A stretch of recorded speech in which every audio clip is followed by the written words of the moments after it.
Piny owacho kokalo kuom migawo mar arita ma pacho ka chano rieyo chenro mag tend kor gwenge ma pacho ka ma itayo gi jodong gweng' kendo keto apisno obed kaka achiel kuom bede migepe ma oyangi gi piny owacho. Ponono ni paro ma kama okadhi kaka chik jodong gweng' ma pacho ka biro yudo osara ma dwe ka dwe kaluwore gi chal mar uchumi ma pacho ka omenda ma biro chakore en Sh2,000 nyaka Sh7,000 ka e sechegi ichano chak chiwnegi osara ka ochakore gi Sh2,000.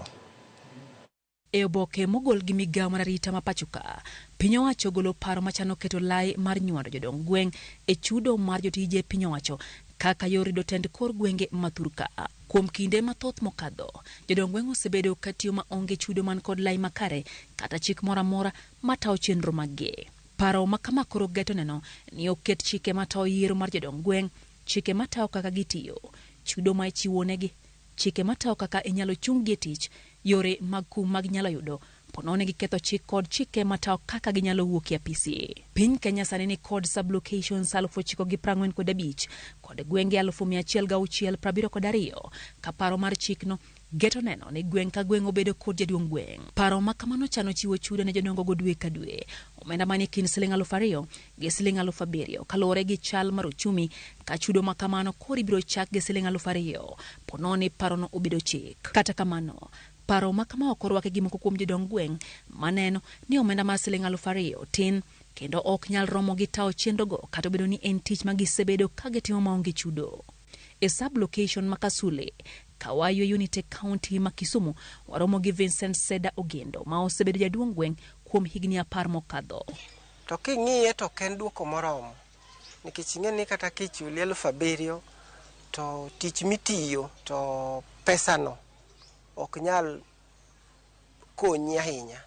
Ten mani koro kaka village elder en ng'ama osebedo katiyo nono ko volunteer.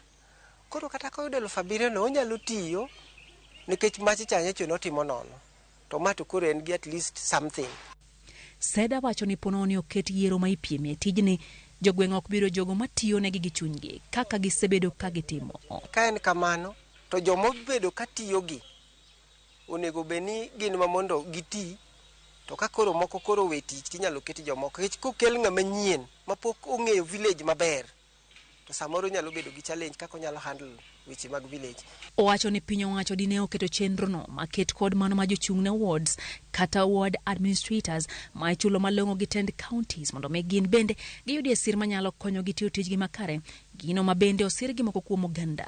Village administrators ka aparo ni gin gi implement mana county policies e ground, to wan bende wa implement national government policies in the villages.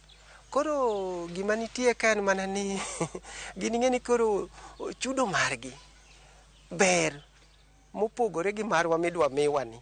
Koro kanyo kane ber adier king'iyo tich ma gitimo to gima jaduong' gweng' timo, jaduong' gweng' nigi tich mang'eny moingo kata mar county administrator cha. Onego chul jodongo nikech king'iyo kaka giyalo ga cases moko mag gweng', bing ni pesa ok chulgi ga, iyudo ka gi take side.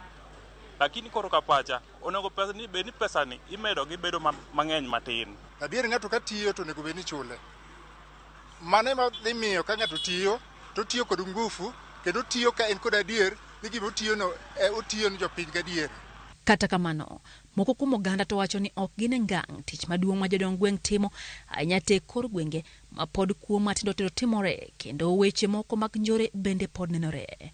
Wach gweng' igo ji pile gotieno ka gitino kochopo saa 1 yani osechak goji kata nyocha nogo ng'ato mana area mar kama kakae.